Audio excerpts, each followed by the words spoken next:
온 땅이여 여호와께 즐거운 찬송을 부를지어다. 기쁨으로 여호와를 섬기며 노래하면서 그의 앞에 나아갈지어다. 여호와가 우리 하나님이신 줄 너희는 알지어다. 그는 우리를 지으신 이요 우리는 그의 것이니 그의 백성이요 그의 기르시는 양이로다. 아멘.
다 함께 한 목소리로 참회의 기도를 드리겠습니다.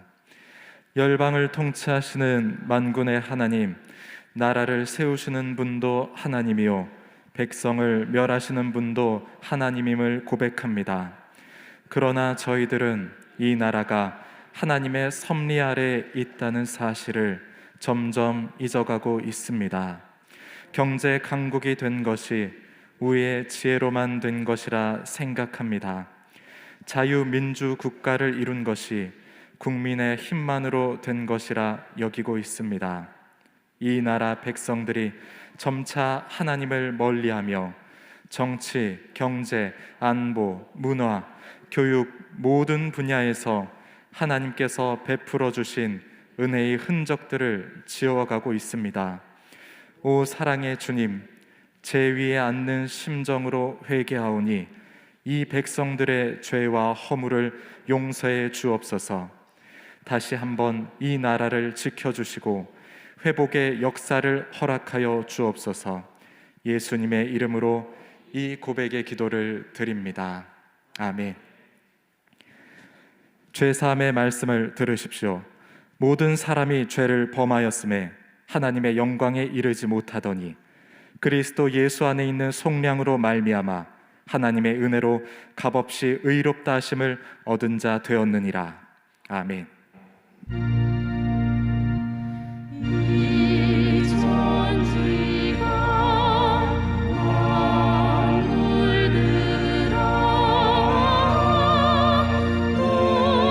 주시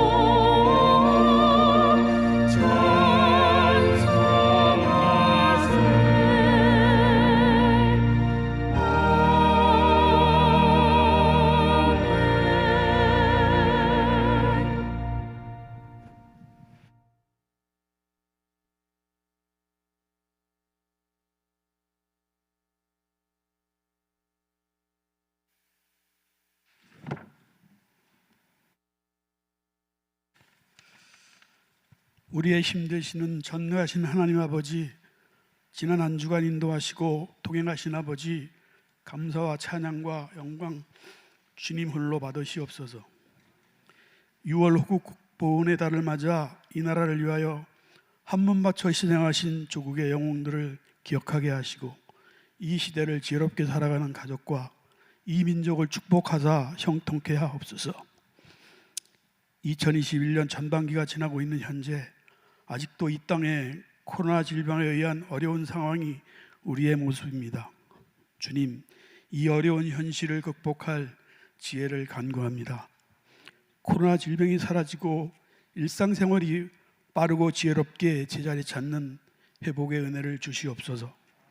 이 시간 함께 각 처소에서 예배드리는 성도님들 기억하사 모두 말씀의 은혜 받는 시간 되게 하옵소서.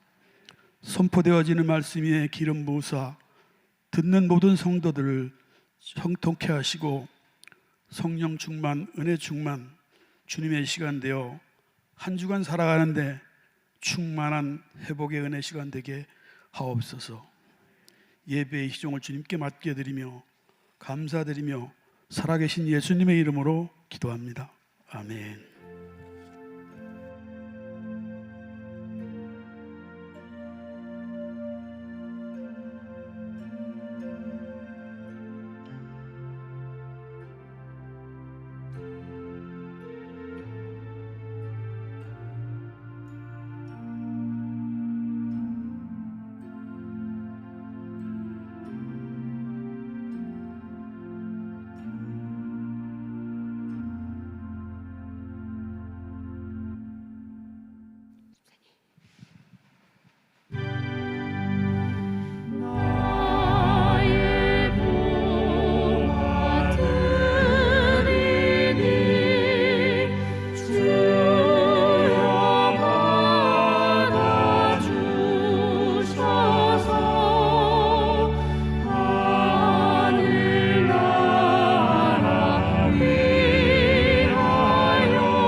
하나님 앞에 물질을 드리고 마음을 드리고 우리 시간을 드리고 생명을 드려 예배케 하심을 감사합니다.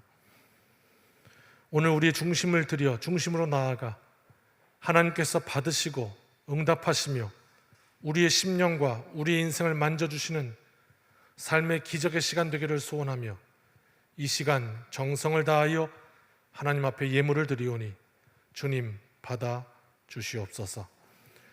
고백한 믿음마다 믿음대로 되라 역사하시는 하나님의 역사가 흐르게 하시고, 감사하라 그 말씀에 순종하여 하나님 앞에 항상 감사를 헤아리는 그 심령 위에 더욱더 큰 감사로 은혜로 충만케 하옵소서. 예물이 쓰여지는 곳에, 또 선교지에, 그리고 또 이 교회에, 또 우리 지역사회에 하나님의 영광이 드러나게 하시고, 날마다 그 소식, 복음의 증인들 되게 하옵소서. 예수님의 이름으로 기도드립니다. 아멘.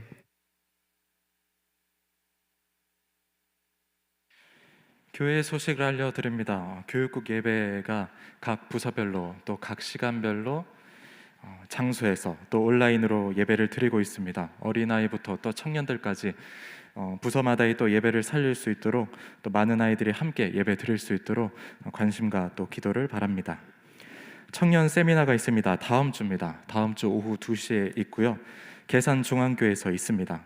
저희 교회에서는 1시 40분에 이제 출발을 하려고 합니다. 관심 있는 우리 청년들, 그리고 이 세미나에 관심 있는 모든 분들께서 함께 가셔서 또 좋은 시간 가질 수 있기를 원합니다. 교우 소식이 있습니다. 김반옥 집사님 지난 5월 2일 소천하셨습니다. 최정혁 원사님 지난 14일 소천하셨습니다. 조은순 집사님 지난 17일 소천하셨습니다. 유가족들에게 주님의 위로의 은혜가 가득하길 원합니다. 오늘 우리에게 주시는 하나님의 말씀은 사도행전 21장 1절로 14절 말씀입니다. 하나님의 말씀을 경외하는 마음으로 다 함께 일어나 말씀을 받겠습니다. 우리가 그들을 작별하고 배를 타고 바로 고스로 가서 이튿날 로도에 이르러 거기서부터 바다라로 가서 베니게로 건너가는 배를 만나서 타고 가다가 그부로를 바라보고 이를 왼편에 두고 수리아로 항해하여 두로에서 상륙하니 거기서 배의 짐을 풀려 함이러라. 제자들을 찾아 거기서 이레를 머물더니 그 제자들이 성령의 감동으로 바울더러 예루살렘에 들어가지 말라 하더라. 이 여러 날을 지낸 후 우리가 떠나갈새 그들이 다 그 처자와 함께 성문 밖까지 전송하거늘 우리가 바닷가에서 무릎을 꿇어 기도하고 서로 작별한 후 우리는 배에 오르고 그들은 집으로 돌아가니라.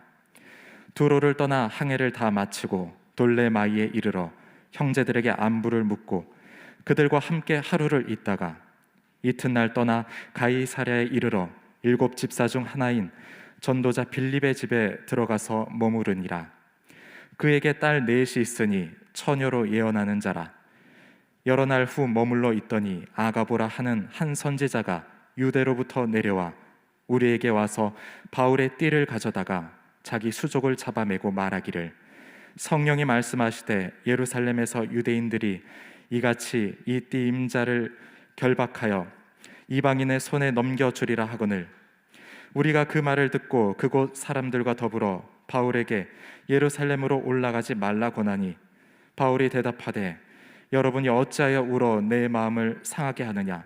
나는 주 예수의 이름을 위하여 결박당할 뿐 아니라 예루살렘에서 죽을 것도 각오하였느니라 하니 그가 권함을 받지 아니하므로 우리가 주의 뜻대로 이루어지이다 하고 그쳤느라. 아멘.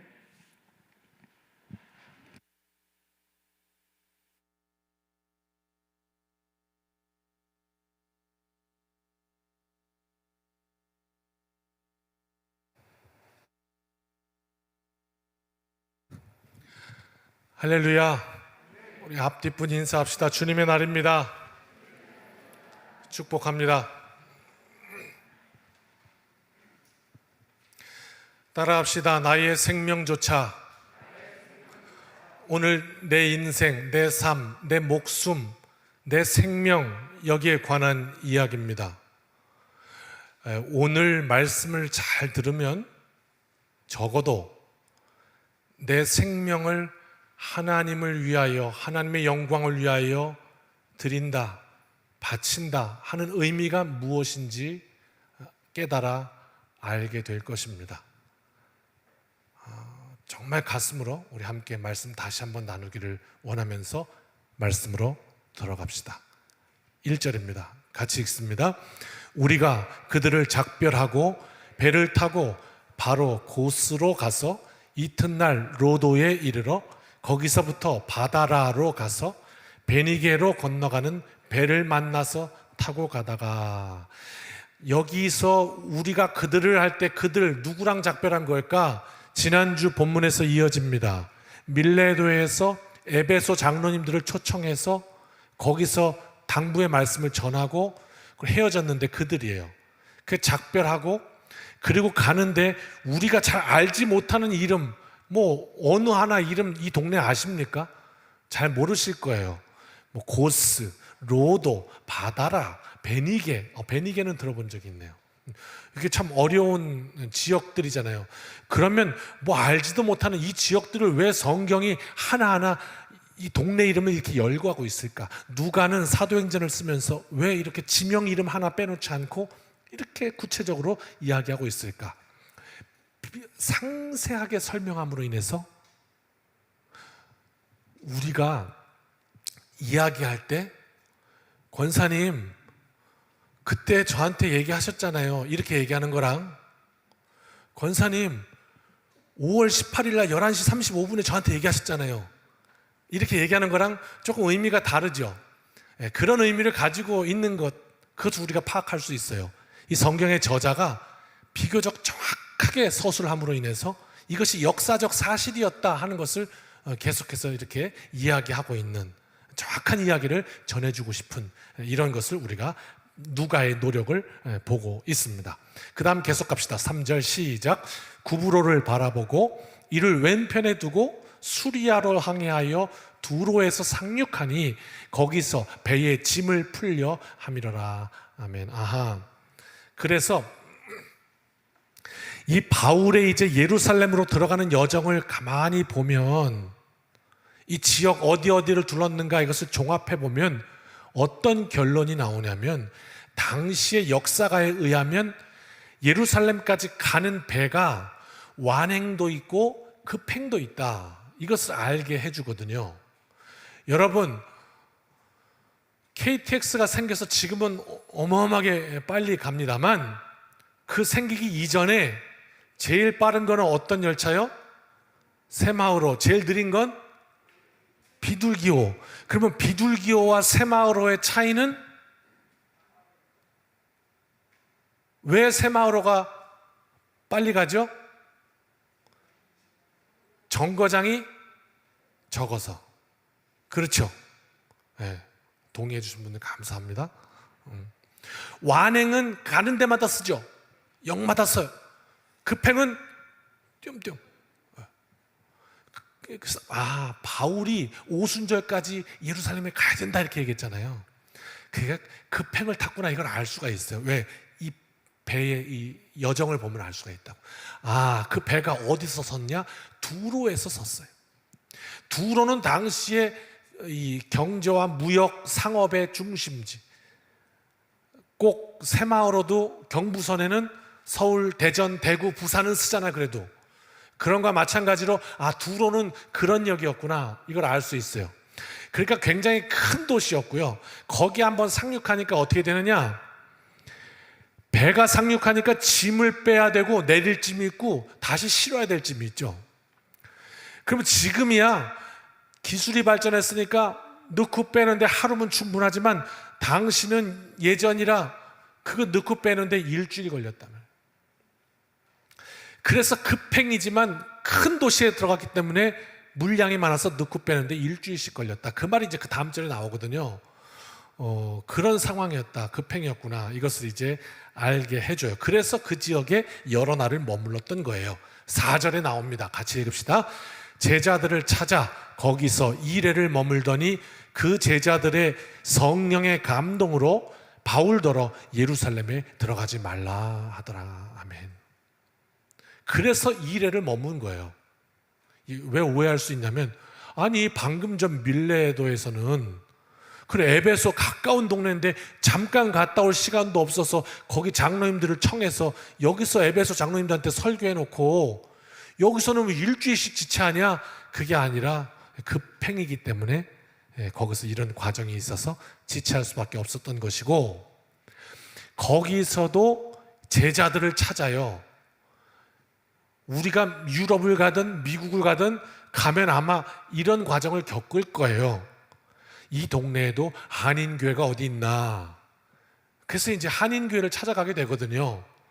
그 모양으로 바울도 그 동네에 있는 제자들을 찾아요. 어떻게 해서 이렇게, 여기도 그렇고 조금 뒤에 나오는 돌레마이라는 지역도 그렇고 가는 곳마다 제자들을 찾는데 어쩌면 그렇게 그리스도인들이 가는 데마다 있냐? 역사적으로 추적해 보면 스데반의 환란으로 인하여 각처로 흩어진 디아스포라 이 그리스도인들이 있었단 말이죠. 여기도 있었구나. 그래서 그들이 모여서 예배하는 공동체가 있었구나. 이것을 알게 되고요. 그래서 거기서 그들을 찾아 들어갔더니, 자, 오늘의 포인트, 여기서 첫 번째 장면을 만나는데 성도들 만나서 이렇게 예배하는 거예요.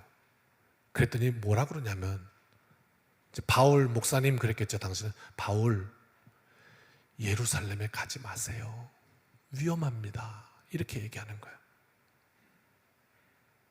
그런데요, 바울도요, 그 전에 이미 우리가 살핀 대로 성령께서 알려주셔서 내가 예루살렘에 들어가면 거기에 결박과 환란이 있다고 가르쳐 주신 장면이 있었죠. 기억나시죠? 그러니까 바울도 예루살렘에 들어가면 죽는 거 알고 있었어요. 그런데 여기서 잠깐 머무르는 동안에 이 두로에서 교우들이 바울 목사님, 들어가면 위험할 것 같아요. 들어가시면 안 돼요. 이렇게 얘기하는 거예요. 더 확실해졌겠죠. 아, 나에게도 성령이 그런 음성을 주셨는데 내 길이 그렇구나. 이걸 알게 됐어요. 자, 그렇다면 바울은 여러분 궁금하지 않으세요? 왜 그렇게 예루살렘을 고집할까? 예루살렘에 들어가서 도대체 뭘 해야 되길래 예루살렘에 들어가는 걸까? 첫 번째로는 이제 서신서들을 살피면 나오는 결론이 예루살렘 교회가 어려운 가운데 있었고 이 이방인 교회 이 선교를 하고 돌면서 걷어진 연보가 있었어요. 그래서 이거를 가서 전해줘야 될 의무가 있는 거예요. 이게 첫 번째고요. 두 번째는요, 이게 더 중요한 이유인데 뭐냐면 당시 예루살렘 교회가 하나 된 듯한데 하나 되지 못했어요.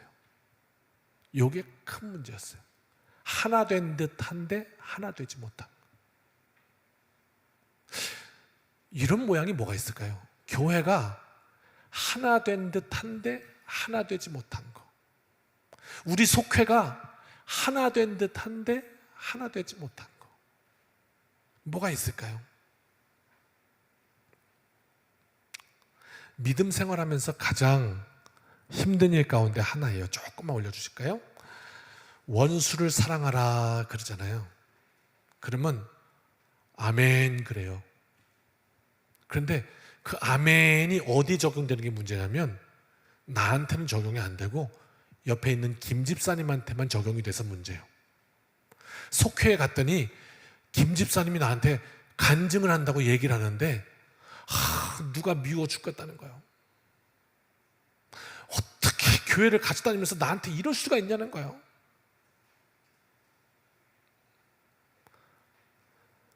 그러니까 이 속장님이 뭐라고 그러냐면 말씀에 원수를 사랑하라고 그랬잖아. 그래도 우리가 사랑해야지. 그래도 우리 예수님의 자녀인데 이렇게 권면을 해요. 그런데 본인이 지금 분노하는 이 집사님 문제는 그건 안 돼. 그러니까 나한테는 해당이 안 되고 당신한테만 해당되는 얘기라 문제인 거죠.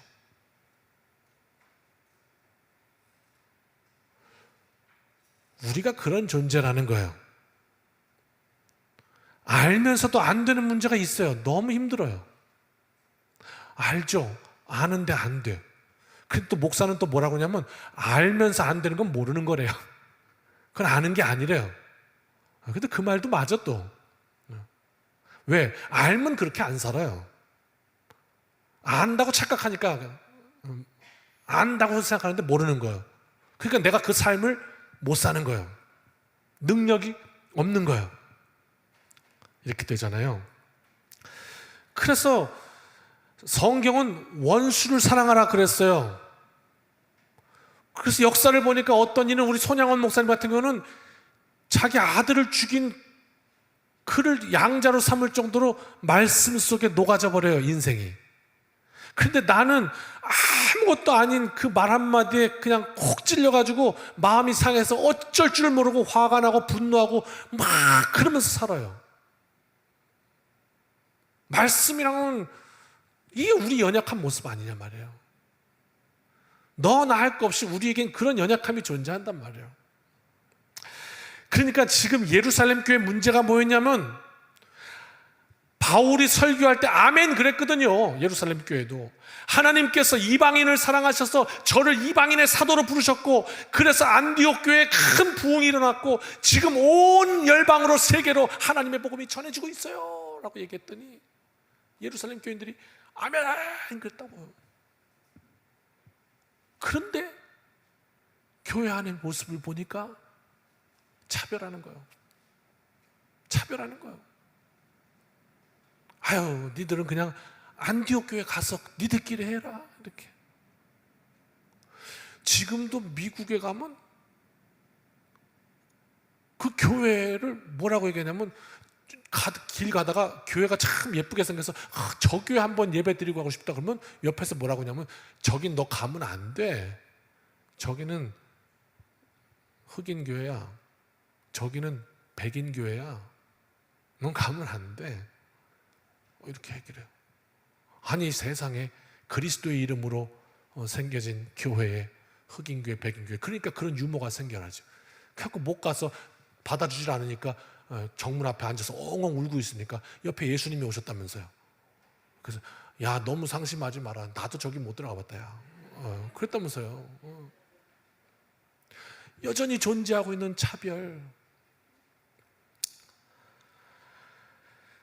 그래서 어떻게 했냐면 사도 바울이요 그 전까지는요 복음 전하다가 위험하면 우리가 살폈죠. 도망가기도 하고 또 배 타면 널 죽이려고 음모했단다 그러니까 배 안 타고 돌아가기도 하고 이렇게 위험한 상황을 만나면 이제까지는 피했거든요. 근데 지금 이 상황은 들어가면 100% 죽는다는 걸 알면서 들어가겠다는 거예요. 그러니까 바울의 삶을 보니까 내가 그 상황을 피해야 되면 피해야 되는 이유가 있고 돌진해야 되면 돌진해야 되는 이유가 있어요. 근데 피해야 되는 이유도 예수의 복음 때문이고 돌진해야 되는 이유도 예수의 복음 때문이에요. 사는 것도 주님을 위하여 죽는 것도 주님을 위하여 이렇게 선택이 되더라 이 말입니다. 그래서 오늘은 예루살렘에 들어가야 되는 이유가 뭐냐? 예루살렘 교회가 이제는 복음이 3차 전도 여행까지 다 끝나니까 다 마무리됐고 그래서 복음 열방의 교회들이 다 세워졌고 근데 가장 중요한 건 뭐냐면 그 가장 핵심인 예루살렘 교회가 하나 되지 못한 것. 그리고 어떻게 될까? 내가 유대인 중에 유대인인데 바울이 그러면서 이방인을 위해서 열심히 선교를 했는데 그런데 그게 교회 안에서 이루어지지 못해. 그럼 어떻게 하느냐? 지금이 하나님이 내 생명을 거두어 가실 때구나. 나를 받으실 때구나. 내가 죽음으로 인해서 내가 핍박당함으로 인해서 그러면서 복음 전함으로 인해서 그때 목숨을 걸고 하는 말로 인해서 이 예루살렘 교회가 이방인과 유대인이 하나 될 수만 있다면 여기가 내 목숨 생명을 드려야 하는 구간이구나 바울은 알았던 거예요. 그래서 예루살렘으로 들어가게 됩니다. 지금 이 장면을 가르쳐 주고 있거든요.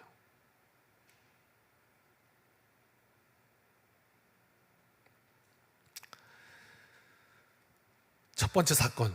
그래서 두로에 잠깐 머물렀는데 거기서 교우들이 뭐라고 하냐면 들어가지 마. 이렇게 얘기한 거예요. 이게 첫 번째 사건. 자, 그 다음에 또 계속 좀 봅시다. 5절과 6절 시작. 이 여러 날을 지낸 후 우리가 떠나갈새 그들이 다 그 처자와 함께 성문 밖까지 전송하거늘 우리가 바닷가에서 무릎을 꿇어 기도하고 서로 작별한 후 우리는 배에 오르고 그들은 집에 돌아가니라. 여러 날을 거기서 지냈어요. 그리고 이제 떠나는 거예요. 그랬더니 그 바울과 일행을 작별하려고 나왔는데 교우들이 다 바닷가까지 나왔네요. 그 바닷가에 무릎을 다 꿇고 기도해줘요. 우리 교회는 그런 공동체인 거예요. 할렐루야. 아, 그렇구나. 세상은 나의 이득을 위해서 관계하다가 그게 이제 끊어지면 이제 뭐 너는 나의 인생에 별로 이제는 앞으로 연락할 일도 없는 이렇게 그냥 끊어져 버렸지만 우리 공동체는 뭐냐? 앞으로 두 번 다시 보지 못할 상황이지만 무릎을 꿇어 그를 위해서 기도해 주면서 내가 당신을 위해 기도합니다. 그리고 축복하는 이게 그리스도의 공동체다. 이걸 또 가르쳐주고 있죠. 참 뜨거워요. 이 바닷가의 이 장면을 상상해 보면 뜨겁습니다. 그 다음에 7절 시작. 두로를 떠나 항해를 다 마치고 돌레마이에 이르러 형제들에게 안부를 묻고 그들과 함께 하루를 있다가 자 그래서 이제 두로에서 떠났어요. 그래서 돌레마이라는 곳으로 갔네요. 그리고 거기서도 또 형제들을 찾아요. 그리고 8절 시작. 이튿날 떠나 가이사랴에 이르러 7 집사 중 하나인 전도자 빌립의 집에 들어가서 머무르니라. 아멘. 그 다음에 또 다시 떠나서 가이사랴로 갑니다. 뭐 상식 중에 하나는 이제 가이사랴라는 이름, 가이사가 앞에 붙어 있죠. 이게 이제 황제를 뜻하잖아요. 이 가이사가 자기를 기념해서 자기 이름을 따가지고 도시 이름을 만들었구나. 이걸 알 수 있고요. 요 가이사랴에 갔더니 스데반 시절에 7 집사가 있었고 그 중에 하나였던 전도자 빌립의 집으로 들어간 거예요. 그랬더니요, 그에게 딸이 넷이 있는데, 그 다음 절 봅시다. 시작. 그에게 딸 넷이 있으니 처녀로 예언하는 자라. 시집을 다 안 갔고, 또 하나는 뭐냐면 넷이 다 예언자예요. 예언의 그 은사를 가지고 있었어요. 여기서 말하는 예언은 이제 점치는 거 아니라고 말씀드렸죠. 미래를 점친다, 어떻게 될 걸 맞춘다, 그게 아니라 하나님의 뜻을 말함, 이런 뜻이어서 하나님의 뜻은 미래에 관한 것이기 때문에 그대로 이루어진다. 그래서 이 예언은 미래에 관한 것이 된다, 이렇게 설명을 드렸습니다. 예언자였다. 여기서 뭘 할 수 있습니까? 그날 밤에 돌레마이를 거쳐 가이사랴로 가서 형제들 만나, 바울이 두로에서 교인들 만나서 예루살렘 가지 마세요, 그 얘기 듣고 지금 왔잖아요. 와가지고 이 돌레마이 지나서 가이사랴 지나서 또 이 집에, 빌립의 집에 또 찾아왔잖아요. 그때 하필이면 빌립의 딸이 넷이 있는데 그 딸들이 전부 예언자네요. 이 분위기를 맛보시라고요. 이게 지금 어떤 분위기인지, 영적인 분위기가 쫙 됐잖아요, 그죠? 다 하나님의 뜻을 밝히 아는 자들이에요.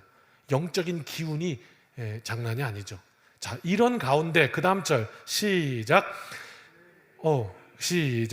여러 날 머물러 있더니 아가보라 하는 한 선지자가 유대로부터 내려와. 아이고, 딸 넷도 예언자인데 아가보라는 예언자가 또 내려온 거예요. 그럼 이 아가보는 누구냐? 당대 굉장히 유명한 사람이에요. 왜? 사도행전 11장으로 건너가 보면 이 아가보가 누군지 알 수 있어요. 같이 읽어볼까요? 시작.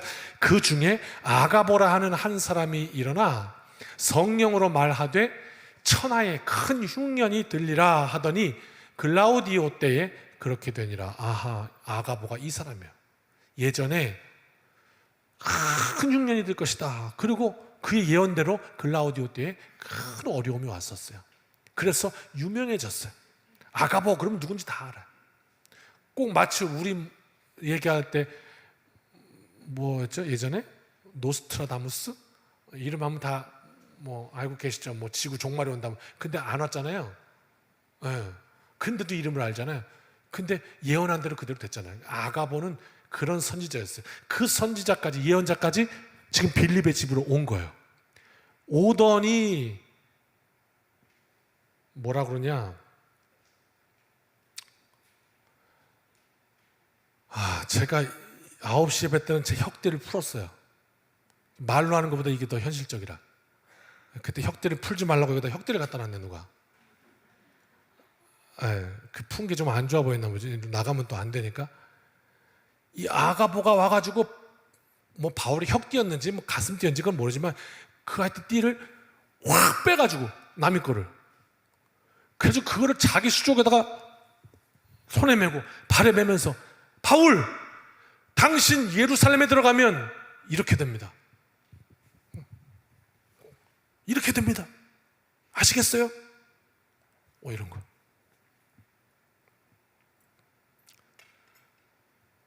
좀 느껴지는 바가 다르죠. 말로 설명하는 것과 바울, 당신 예루살렘에 들어가면 결박됩니다. 잡힙니다. 큰일 납니다. 이렇게 얘기하는 거랑 띠를 확 뽑아가지고 손에다가 툭툭툭 하면 이렇게 돼요. 아시겠어요? 이거랑은 표현이 다르잖아요. 바울이 성령의 감동으로 예루살렘에 들어가면 결박과 환란이 있을 거라고 알고 있었죠. 그런데도 예루살렘으로 들어가다가 두로에 들렸더니 두로의 교인의 집에서 교인들이 가지 말라고 그러죠. 다시 와가지고 가이사랴에서 전도자 빌립네 집에 들어갔더니 딸 넷이 예언자네. 그 예언자 넷 앞에 놓고 아가보라는 당대 유명한 예언자가 와서 당신 들어가면 이렇게 될 거라고 그러네요. 어떻습니까? 확실해졌죠. 뭐가? 예루살렘에 들어가면 죽는구나. 이게 확실해졌다. 그래요. 지금 이런 상황입니다.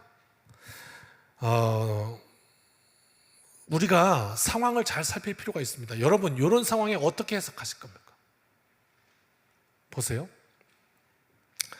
성령께서 바울을 감동하셔서 결박과 환란이 있을 걸 알게 하셨는데 그래도 예루살렘에 들어가야 될 마음을 주세요. 그래서 들어가려고 그래요. 그랬더니 자꾸 가지 말래요. 누가? 교인들이. 누가? 예언자가. 그러면 어떻게 해석해야 됩니까? 교우들이 마귀다? 아, 왜 하나님의 뜻대로 가야 되는데 가지 말라니까. 자꾸 방해하니까, 자꾸 같이 잡으니까 마귀다? 아가보는 악한 선지자다? 어떻게 생각하십니까? 이거 어떻게 해석해야 되죠? 이런 겁니다. 성령께서 이 교우들에게 또 이 아가보에게 바울이 결박당할 것을 미리 보여주세요. 그래서 그걸 전하게 하십니다. 그러므로 인해서 이 바울의 모든 사건이 이미 성령께서 예비하셨던 사건임을 모두가 다 알게 됩니다. 그 다음 또 하나, 바울도 더 확실하게 준비할 수 있습니다. 아, 그렇구나. 내가 다시 한번 확실하게 알도록 이렇게 이야기를 듣게 하시는구나. 이걸 확인하게 됩니다. 그런데 교우들도 또 야가보도 바울 목사님 들어가면 죽어요. 들어가면 안 돼요. 이렇게 말릴 수밖에 없단 말입니다. 왜? 그 인간적인 정이라는 게 있어요. 도리라는 게 있잖아요. 이해가 잘 안 될까요? 그래도 말려야 되는 거 아니에요? 뭐 이런 얘기예요. 아니, 제가 성령의 특별 계시를 받아가지고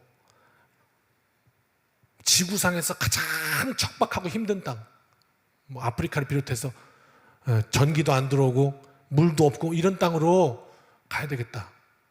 그래서 청암교 사역을 정리하고, 그리고 저는 그 땅으로 복음을 전하러 이번 주에 들어갑니다. 그러면 여러분 어떻게 하실 거예요? 할렐루야, 할렐루야. 목사님, 하나님의 상급 중에 가장 큰 상급은 순교입니다. 이러실래요? 틀린 말 아니잖아요. 사실이에요. 축복입니다, 그것. 그런데 아유, 얼른 가시라고. 그래도 그건 아니잖아요. 바라는 건 아니지만 그러는 건 아니라고. 가는 건 내가 가겠다 그러는 거지. 그죠? 막 등 떠미는 건 아니잖아요. 그럼 왜? 그러면 다른 생각을 하잖아요. 섭섭하잖아요. 설명하려고 보니까 또 유치해졌네요. 그러니까 교우들이 막이라서 가지 말라고 그런 게 아니고, 하나님 뜻 가로막은 게 아니고, 바울 그래도 가면 다치는데 이번 한번 참으면 안 될까요? 이렇게 바울을 생각했다 이 말입니다. 인간적인 도리로, 정으로 이런 의미였을 거다 이런 말이에요. 그 가운데 바울은 모든 상황 가운데 하나님의 뜻이 선명해졌고 다 정의가 되었습니다. 그래서 이렇게 얘기를 합니다. 12절 바울의 대답입니다. 같이 읽읍시다. 시작.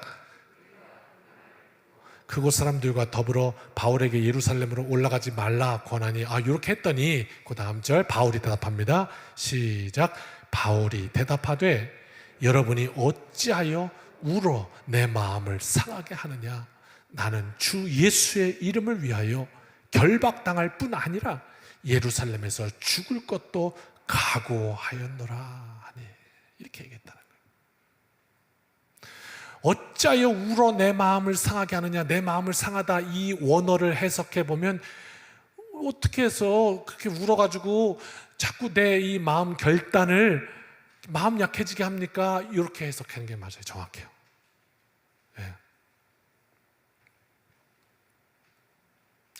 그러면서 예수님을 위해서 내 목숨을 드릴 준비가 되어 있습니다. 이런 고백이었어요. 오늘 이 말씀을 통해서 저와 여러분이 나눌 이 가운데 성령께서 우리에게 들려주시는 음성은 이 물음이에요. 뭐냐면, 한번 자신에게 물어보세요. 당신은, 나는 하나님의 영광을 위해, 그리스도를 위해 나의 목숨을 나의 생명을 바칠 준비가 되어 있는가?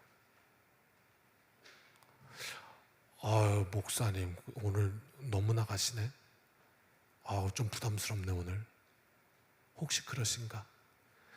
요게 질문이고요. 여기에 대한 성경이 오늘 답을 줄 거예요. 하나님 앞에 하나님의 영광을 위해 내 목숨을 드린다는 것이 어떤 의미인지 성경이 오늘 바울을 통해 답을 줘요. 이거 굉장히 중요한 거 아니에요? 우리 신앙생활 하면서 이거 모르고 생활하면 안 되잖아요. 그래서 우리가 잘 들어봐야 돼요. 그래가지고요, 14절 끝까지 봅시다. 마지막 절인데 같이 시작. 그가 권함을 받지 아니하므로 우리가 주의 뜻대로 이루어지이다 하고 그쳤노라. 더 이상 말릴 수 없는 걸 그들도 알았어요. 아, 하나님의 뜻이구나. 그걸 알았단 말이에요.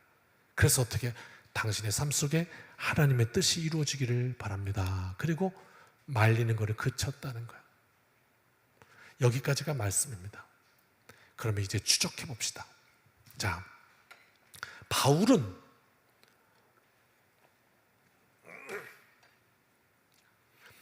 왜 박해 속으로 들어갔을까? 죽을 걸 알면서도. 그러면 일반적인 것으로 한번 추적해 봅시다. 여러분 앞에 갈림길이 있어요. 좌회전 또는 우회전이에요. 그런데 좌는 죽음이고 우는 삶이에요. 그러면 여러분 어디로 가실래요? 나는 죽음이 더 좋아. 그리고 죽음으로 가는 인생이 있을까요? 자, 그럼 만에 하나 삶이 너무 고단하여서 너무너무 힘들어서 그래서 지금은 차라리 죽는 것이 더 좋겠다. 그럴 수도 있어요. 우리 인생이 너무 힘들어서. 자, 그래서 내가 죽음을 택하려고 했다. 만약 가정한다면 그렇다면 어떤 죽음을 원할까요? 박해와 고난 가운데 고통을 끝까지 다 느끼고 죽기를 바랄까요? 아니면 고통 없이 조용히 가기를 바랄까요?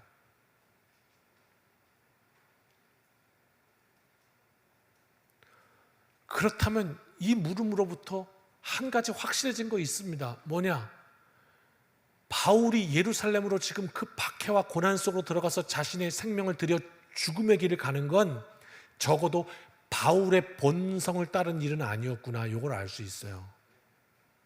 아, 바울이 하고 싶어서 했던 건 아니구나. 자, 요게 하나가 나오고요. 그 다음에 또 하나 생각해 봅시다. 여러분은 목숨이 몇 개입니까? 저는 목숨이 몇 개일까요? 저와 여러분이 같네요. 우리 모두는 목숨이 하나입니다. 한 번 태어나서 한 번 죽습니다. 뭐 자주 우리 이 광고에 뉴스에 돌아가신 성도님의 이름이 나옵니다. 언젠간 내 이름이 나오겠죠. 한 번 태어나 한 번 죽습니다. 이것이 인간에게 있는 이치인데 그 목숨이 저와 여러분의 그 하나뿐인 목숨이 가치라는 것을 지니는 순간이 있습니다. 가치. 셈이 되는 순간이 있단 말입니다. 셈. 어떤 가치냐? 이런 얘기 많이 하잖아요. 배에 탔는데 배가 침몰하고 있습니다. 내 아들과 또는 내 딸과 나와 둘이 남았는데 구명조끼가 하나밖에 없네요. 당신은 어떻게 하시겠습니까? 이런 질문 받아보신 적 있죠? 비슷한 질문. 네. 이렇게 좀 동참해 주시면 굉장히 감사하겠습니다. 있죠? 그러면 거기 꼭 엉뚱한 대답을 하시는 분이 있어요. 제가 구명조끼를 입고 딸을 안고 뛰어들겠습니다. 뭐 이렇게 뭐. 그걸 묻는 게 아니잖아요. 그 질문은. 둘 중에 하나를 포기해야 된다면 어떻게 하시겠습니까? 당신의 생명입니까? 자녀의 생명입니까? 이거 아닙니까? 그걸 물었을 때 나는 내 딸을 위해서, 내 아들을 위해서 내 목숨을 포기할 것입니다. 그 어미의 희생이 헛된 것입니까? 또 그렇게 안 할 부모가 있겠습니까? 내가 살기 위해서 자녀의 죽음을 이렇게 보고 있을 부모가 있겠습니까? 거기서 가치라는 걸 지닌단 말입니다. 우리의 목숨이, 우리의 생명이. 하나님께서 독생자를 내어주신 그 이유가 여기 있습니다. 하나님의 영광 안에서 바울은 진심으로 내 자녀와도 같이 온 인류를 향해서 그 인류를 내 가슴 속에 끌어안게 되는 그런 성령의 역사가 바울의 가슴 속에서 일어났던 것입니다. 그래서 그 예루살렘 교회를 향하여 내 생명을 드리겠노라고 가는 것입니다. 내 자녀를 위해서 내 목숨 드리는 것과 마찬가지로 하나님 앞에 제 삶을 드립니다 라는 의미 말입니다. 우리가 태어난 것은 내 뜻대로 태어날 수 없으나 우리가 나의 목숨을 어떻게 죽을 것인가는 선택할 수가 있습니다. 무엇을 위해 죽을 것인가? 한 번은 죽을 것인데 무엇을 위해서 죽을 것인가? 선택할 수 있습니다. 목사님, 그 예수 그리스도를 위해서 내 생명을 드리려고 그건 좀 부담스러운데요. 이것은 다시 한번 우리에게 물어봐야 할 이야기입니다. 예수 그리스도의 가치는 내 인생에 무엇인가? 다시 한번 생각해야 하는 것입니다. 이태형 기자라는 기자의 아직 끝나지 않았다라는 책 가운데 이런 글이 실려 있습니다. 이분의 간증인데 1997년도에 외환위기 당시에 의료 선교팀과 같이 네팔에 들어갔다가 거기에 한국 선교사 부부에 관한 이야기를 듣게 됩니다. 한국인 부부 선교사가 어느 추운 저녁 이 현지인들 네팔 사람들을 전도하러 갔다가 몇 시간 후에 집으로 돌아왔는데 기가 막힌 상황을 만납니다. 돌아와 보니 집이 불타버린 겁니다. 전소돼 버린 겁니다. 그 순간에 이 한국인 선교사 부부가 땅바닥에 털썩하고 주저앉습니다. 왜냐하면 그 집안에는 어린 두 자녀가 있었기 때문입니다. 자초지종을 물어보니 조사해보니 그 안에 피워놨던 난로가 넘어지면서 불이 났는데 결국 그것을 피하지 못해서 화마가 두 자녀를 삼켜버린 것이었습니다. 하나님 어째서요? 그리스도의 남은 고난에 내가 담당한다는 오직 그 한 마음으로 행했던 선교 여정이었는데 하나님 어째서요? 그래서 이 부부가 얼마간의 기간을 실성한 사람처럼 지냅니다. 정신 차릴 수가 없죠. 그리고 그것을 보자 이 네팔 한인 선교사회에서 이런 사고가 났으니 4년 한 텀인데 조기 귀국시킵시다 이렇게 결정을 합니다. 근데 얼마 뒤에 이 부부가 한인 크리스천들 앞에 나타납니다. 그리고 이렇게 말을 합니다. 아직도 주님께서 제 자녀를 왜 이렇게 빨리 데려가셨는지 이유를 알지 못하겠습니다. 지금이라도 당장 내 아이가 이 문을 들고 들어온다면 저는 어떤 희생이든지 감수할 것입니다. 그러나 차차 주님의 뜻을 알게 되겠지요. 한 가지 분명한 것은 우리의 이 사명은 계속되어야 한다는 것입니다.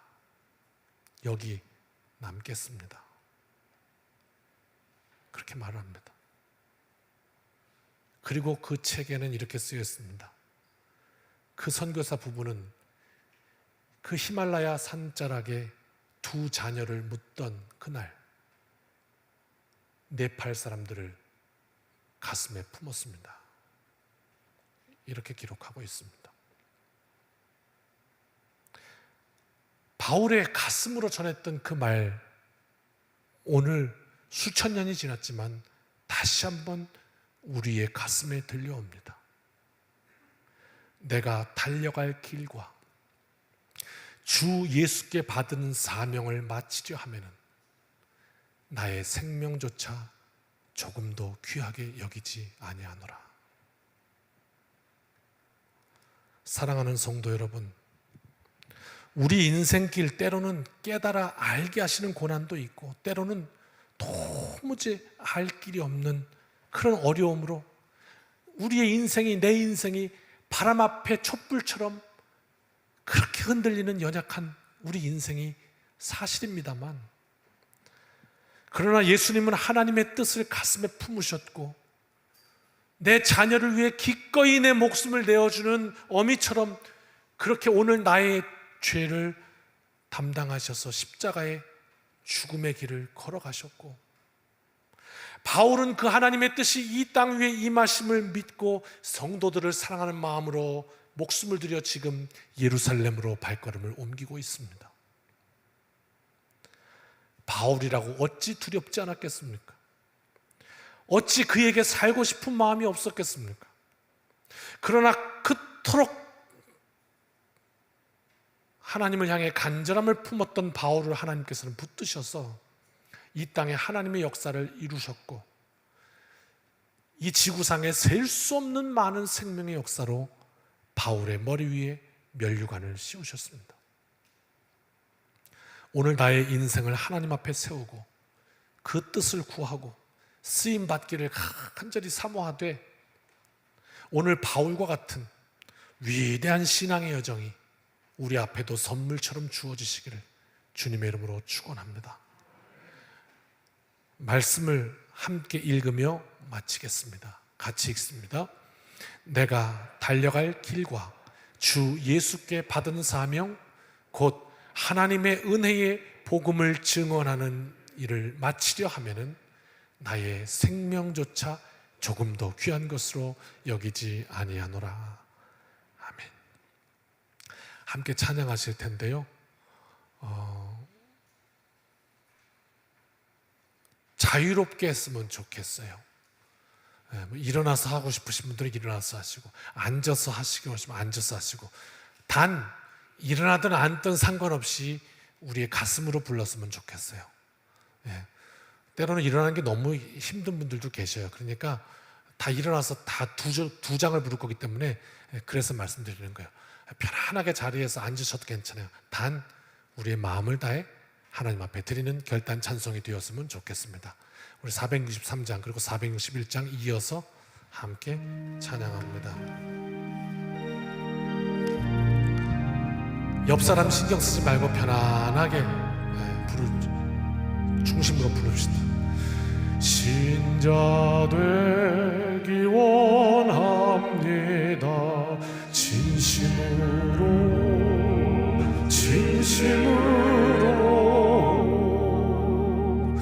신자 되기 원합니다. 진심으로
거룩하기 원합니다. 진심으로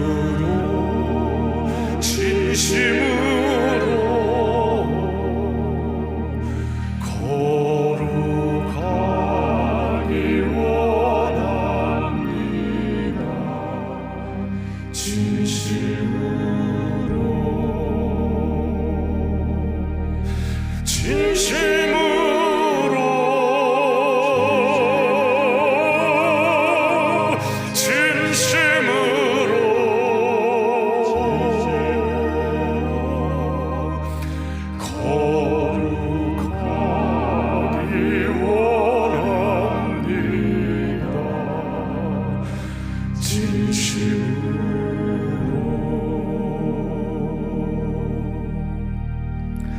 예수 닮기 원합니다.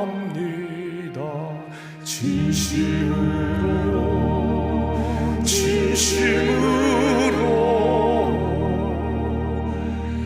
예수 닮기 원합니다.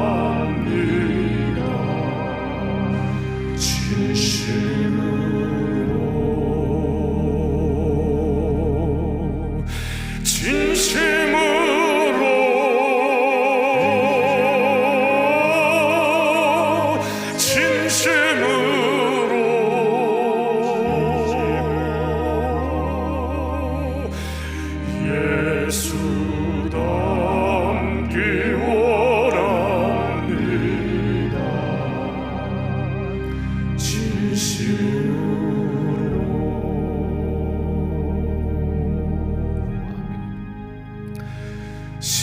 십자가를 질 수 있나 주가 물어보실 때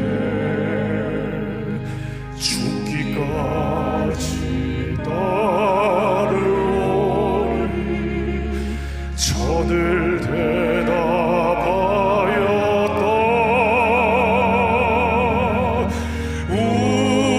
우리의 심령 주의 것이니 주님의 형상 만드소서. 주 인도 따라 살아갈 동안 사랑과 충성 늘 바치. 우리의 손을 높이 들어 다시 한번 찬양합시다. 우리의 심령, 우리의 심령 주의 것이니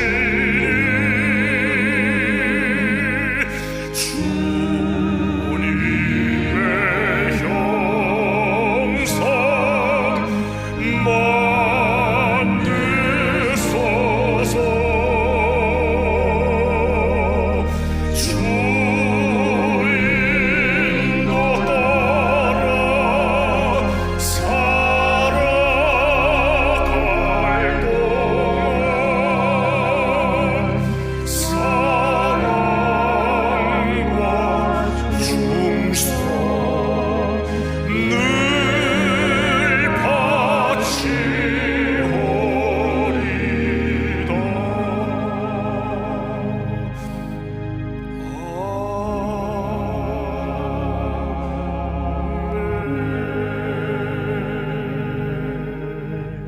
아멘. 기도하겠습니다.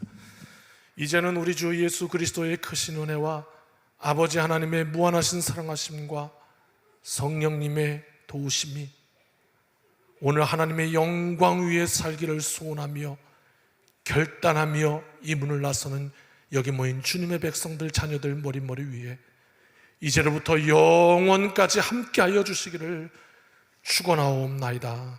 아멘.